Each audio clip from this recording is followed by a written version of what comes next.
from Bolsena. This is day 5, Friday, the last full day of the competition. And quite interestingly, we still don't know who's odds-on favourite to win. There's no clear winner yet, which is exciting. You've got me just to start with this morning because I am on my way round to see Camille and his team, who are doing really well from Shimano Dynamite. They've just had another one this morning which they phoned me for, which is why I'm on my way early, and I think this puts them on 8 fish overall now. So yeah, they're in with a real good chance of winning, and yeah, let's see what they've got to show us.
Hi everyone, we've just left Camille in peg 26, just had another 10 kilo fish that's just gone back, and we're back now with Jan, Pierre and Ralph in peg 15 on the Tosselon section.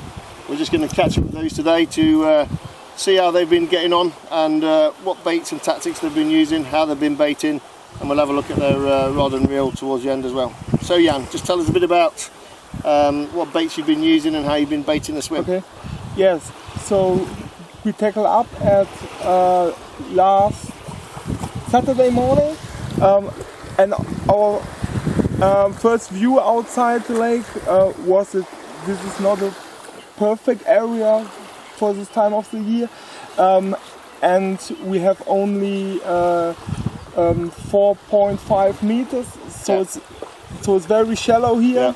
But I think we did the best. We caught now 2 carps, 2 fish, 60.5 kilos. Nice so fish. it's a really nice fish, of course. And one small one with 4.1 kilos. Yeah, and our tactic was that we put at the first night maybe 10 kilo, but only boilies. Okay. Inside. Chop boilers? No, full between full boilies between 15 and 20 mil. Okay. But on a really whole big area. Spread over a big area. Like a football place. Oh, okay, big area, Yeah. But after a small chat the day after with you, Daryl, we changed our tactic because at the first night we have we had no carp activity, So we changed to particles, the white chocolate, ground base, CSL liquid, smaller baits, chopped the baits into a crusher, and after that we caught the first carp at 5 a.m. the day after. And that was on the white chocolate with a fake corn, yellow corn. Yeah, it was. Okay, white and yellow certainly is a popular colour on the lake. I think a lot of people catching on the white stuff. Okay, I think so. And you've been carrying on, continuing baiting that way? You've been baiting heavy, would you say, daily or? Yes, we baiting 3-4 buckets from the Dynamite buckets every day. Okay. But also at a big area, not only at the hook baits. Spread out to try and pull fish in. Yeah. And have your neighbours been catching fish next door? I don't think they're caught, no? Neighbour on the left side had 2 carps, but 2 big ones. 2 big ones, I think 20 kilo and 17 kilo. So we think it's more the deeper area in this, and all carp came on the left side, so maybe they came from this side on our spot because it's very flat for us and this big lake.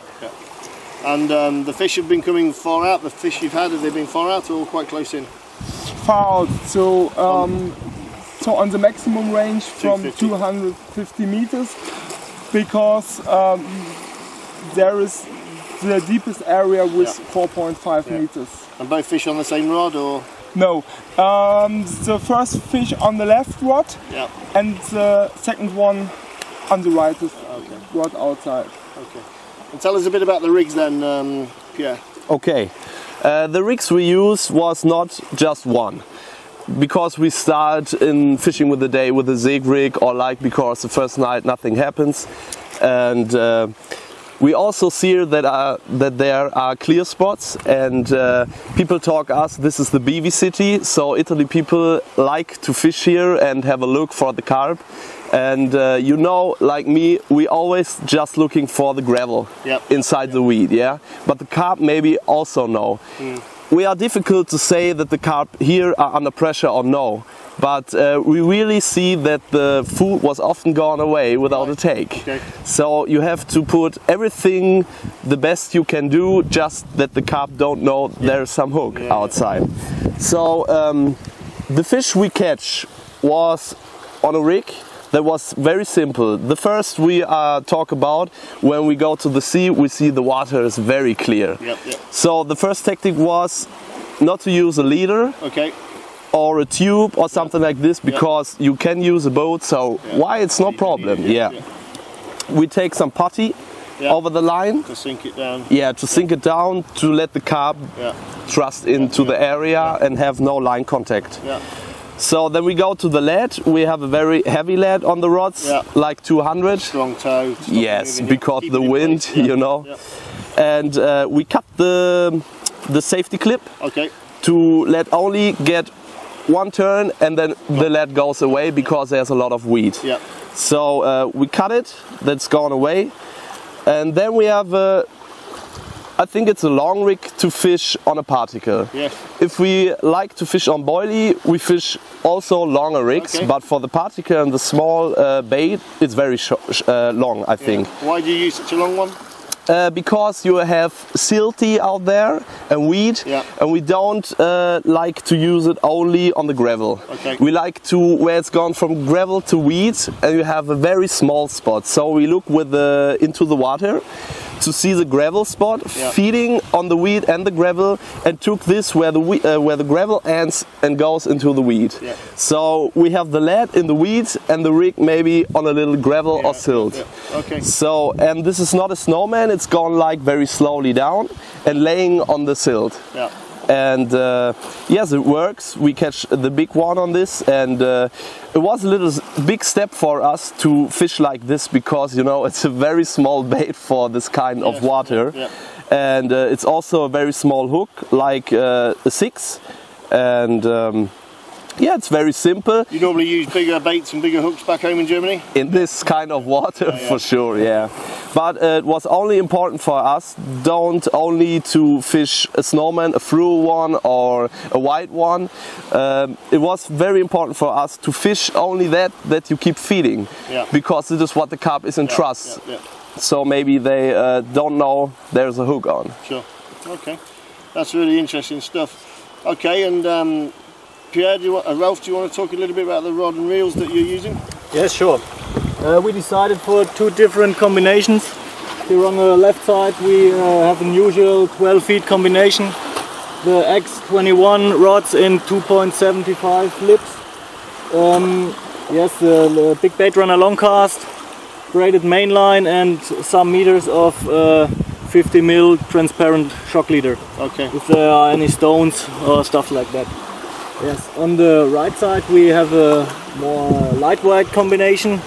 10 feet rods, the velocity in 3 lips, combined with a max, very light, very good to handle from the boat because short rods and light combination.